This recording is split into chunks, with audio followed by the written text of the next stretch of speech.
چھپائے ہوئے ہیں، شکر کر وہ تیرے عیبوں کو چھپائے ہوئے ہیں لوگ مدینہ۔ یا رسول اللہ حق چاہیے یا علی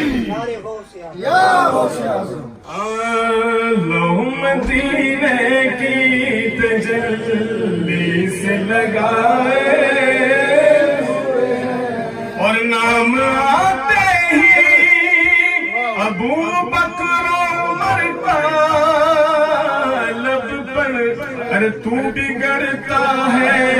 کیوں بگڑتا ہے، وہ پہلو میں سلائے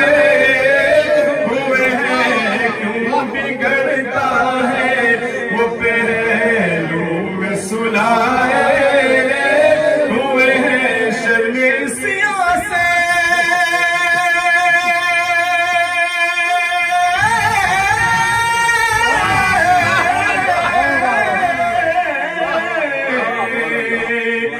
شرم سیاہ سے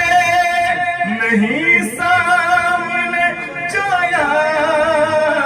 جاتا، یہ بھی کیا کم ہے تیرے شہر میں آئے ہوئے ہیں، یہ بھی کیا کم ہے تیرے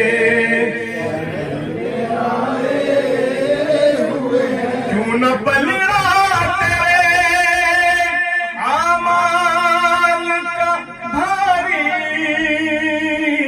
ہو نصیر، کیوں نہ پلڑا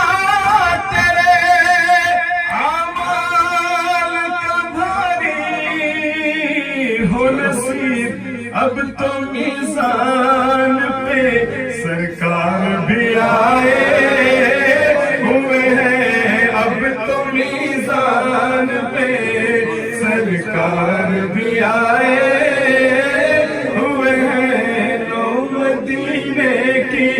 تجلی سے لگائے دل کو ہمت لائے انوار بنائے ہوئے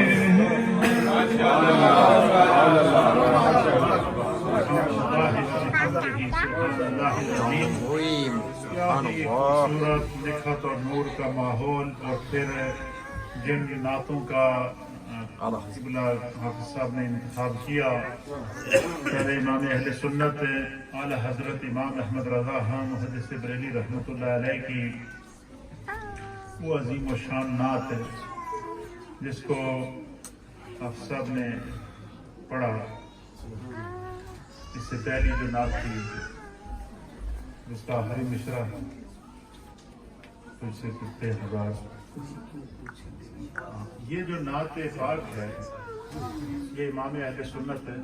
اعلی حضرت امام احمد رضا خان محدث بریلی رحمۃ اللہ علیہ نے مدینہ شریف میں نبی پاک کے روضہ انور جالیوں کے سامنے بیٹھ کر لکھی۔ اعلی حضرت امام اہل سنت فرماتے ہیں کہ میں اس نیت سے گیا کہ میں نے سنا تھا، پڑھا تھا، محسوس کیا تھا، دیکھا تھا کہ جو بھی سرکار کا سچا نعت خوان ثناخواں ہوتا ہے، سرکار اس کے کلام کو سنتے بھی ہیں اور قبول بھی کرتے ہیں۔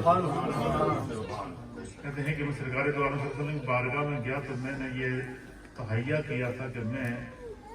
اس وقت تک قدموں سے نہیں اٹھوں گا جب تک سرکار اپنا دیدار نہیں کرتا۔ تو یہ نعت انہوں نے لکھی اعلیٰ حضرت نے، اور کہتے ہیں کہ ایک دن گزر گیا، 2 دن گزر گئے، 3 دن گزر گئے۔ خود لکھتے ہیں کہ جب پہلا دن گزرا تو کرم نہیں ہوا، دوسرا دن گزرا تو کرم نہیں ہوا، تیسرا دن گزرا تو کرم نہیں ہوا۔ پھر اعلیٰ حضرت کہتے ہیں کہ پھر میرے دماغ میں آیا کہ احمد رضا تو کیا امید لگائے ہوا، تیری حیثیت کیا ہے، تیری حیثیت کیا ہے کہ تو یہ امید لگائے ہوئے ہے کہ سرکار تمہیں اپنا دیدار کریں گے۔ پھر وہاں پر آنسوں کو بہاتے ہوئے سرکار کے قدموں میں بیٹھ کر یہ مصرع کہا، کوئی کیا پوچھے تیری بات رضا، تجھ سے کتے ہزار پھرتے۔ کہتے ہیں کہ جب عاجزی کی انتہا کر دی نہ جانے، وہ کہتے ہیں جو بات دل سے نکلتی ہے اثر رکھتی ہے،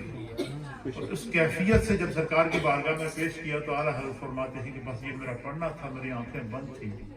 تو میں نے دیکھا کہ سرکار دو عالم صلی اللہ علیہ وسلم نے قبر انور سے اپنے دیدار سے شاد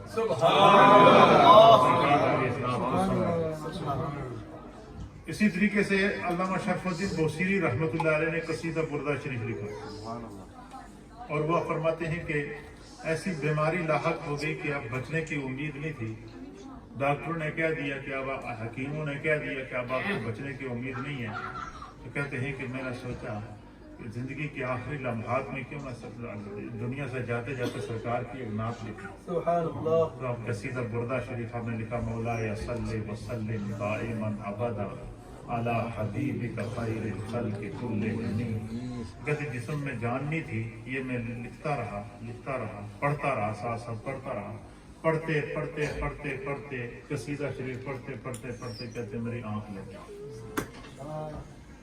لگ گئی تو کہتے ہیں کہ میں نے دیکھا کہ سرکار دو عالم صلی اللہ تعالیٰ علیہ وسلم کی بارگاہ میں حاضر ہوں۔ نبی اکرم صلی اللہ تعالیٰ علیہ وسلم نے مجھے مخاطب کر کے فرمایا کہ شرف الدین جو میری نعت لکھی ہے وہ مجھے سنا۔ تو آپ کہتے ہیں کہ میں نے عرض کی یا رسول اللہ میں حاضر ہوں سنانے کے لیے، لیکن میرے جسم میں اتنی جان نہیں ہے کہ میں اٹھ کے بیٹھ سکوں۔ تو آپ نے فرمایا، سرکار نے فرمایا کہ تم سناؤ، تو کہتے ہیں کہ میں نے وہ قصیدہ بردہ شریف مولا صلی وسلم دائما ابدا سرکار کو سناتا رہا، سرکار سنتے رہے۔ کہتے ہیں کہ جب میں سنا کے بالکل پورا کر چکا اس قصیدے کو تو علامہ شرف الدین بوصیری کہتے ہیں کہ سرکار دو عالم صلی اللہ علیہ وسلم نے چادر مبارک رکھی ہوئی، سرکار نے اپنی چادر اتار کر میرے اوپر ڈالا، خواب میں، کہاں پہ؟ خواب میں چادر میرے اوپر ڈالی۔ علامہ شرف الدین بوصیری کہتے ہیں کہ جب میری آنکھ کھلی تو میں نے دیکھا میرے اوپر چادر موجود تھی، جسم کی بیماری ختم ہو چکی تھی، بالکل صحیح تندرست اور توانا تھا۔ پہلے تو بالکل سانس لینا بھی مشکل تھا، اٹھ کے بیٹھ گئے۔ پھر انہوں نے اس نعت کا نام رکھا قصیدہ بردہ شریف، بردہ عربی میں چادر کو کہتے ہیں۔ یہ وہ نعت ہے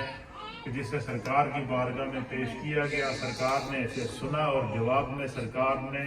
مجھے اپنی چادر عنایت فرمائی۔ پھر ساری زندگی اس چادر کو آپ نے آنکھوں سے لگا کے رکھا اور یہ وصیت کی کہ جب میرا انتقال ہو تو مجھے کفن صرف اسی چادر کا دیا۔ ایسے عاشق بھی دنیا میں گزرے ہیں، اس لیے کسی صاحب دل نے کہا تھا کہ سنا ہے آپ ہر عاشق کے گھر تشریف لاتے ہیں، سنا ہے آپ ہر عاشق کے گھر تشریف لاتے ہیں، میرے گھر میں بھی ہو جائے چراغاں یا رسول اللہ۔ تو آج چونکہ یہ خوبصورت مجلس میلاد ہے جو ہمارے بھائی اکرم صاحب نے اپنے اس نیک گھر میں سرکار کے میلاد کی خوشی کے ساتھ گھر کی خوشی کو شریک کیا، تو مجھے اس لمحے میں یہ شعر یاد آیا کہ سنا ہے آپ ہر عاشق کے گھر تشریف لاتے ہیں۔ اور پھر کمال کی بات یہ ہے کہ حافظ صاحب نے جو بھی کلام پڑھے اعلیٰ حضرت علیہ رحمہ کے اور پیر نصیر الدین نصیر گورڑوی رحمۃ اللہ علیہ کے، یہ سارے حضوری کلام تھے۔ یہ وہ کلام ہیں جن کو نبی پاک کی بارگاہ سے منظوری ملی ہوئی تھی، اور پھر اس گھر کی خوشی میں انہوں نے سرکار کے میلاد کی خوشی کو اپنے گھر کی خوشی پر ترجیح دی۔ تو نبی پاک صلی اللہ تعالیٰ علیہ وسلم کی حدیث ہے، حضور علیہ الصلوۃ والسلام نے فرمایا کہ ہر کام میں اچھی نیت رکھا کرو۔ کیا کیا کرو؟ اچھی نیت رکھا کرو۔ اور کیوں رکھا کرو؟ سرکار دو عالم صلی اللہ علیہ وسلم نے کہ نیت المؤمن خیر من عملہ، کہ مومن کی جو نیت ہوتی ہے یہ اس کے عمل سے بہتر ہوتی ہے، اور نیت اچھی ہو تو بندے سے وہ کام ہو نہ ہو نیت کرنے کی اللہ نیکی عطا فرماتا ہے۔ اس لیے جو ہے وہ اچھی نیت رکھنی چاہیے، اور یہ ہم سب کے لیے سبق ہے کہ ہم اپنی خوشیوں، یہ نبی صلی اللہ علیہ وسلم کی حدیث ہے کہ لا یؤمن احدکم حتی اکون احب الیہ من والدہ وولدہ والناس اجمعین، کہ تم میں سے اس وقت تک کوئی کامل مومن ہو سکتا ہی نہیں کہ جب تک وہ اپنے آپ سے، اپنے ماں باپ سے، اپنی اولاد سے اور کائنات کی ہر شے سے بڑھ کر مجھ محمد سے محبت ہے۔ آج